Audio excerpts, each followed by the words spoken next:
याद रखना, दुनिया में जो सिक्का चलता है वो नोट और सिक्कों की कीमत है।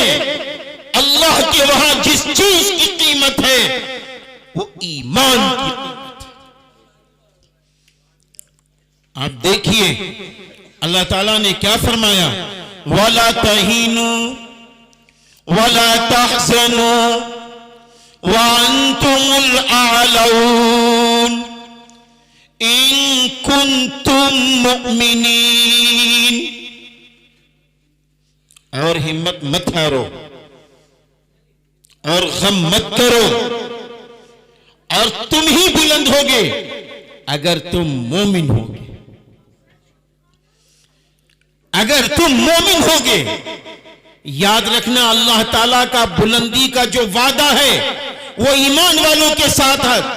तादाद की बुनियाद पर अल्लाह बुलंद नहीं करता, अल्लाह ईमान की बुनियाद पर बुलंद करता है।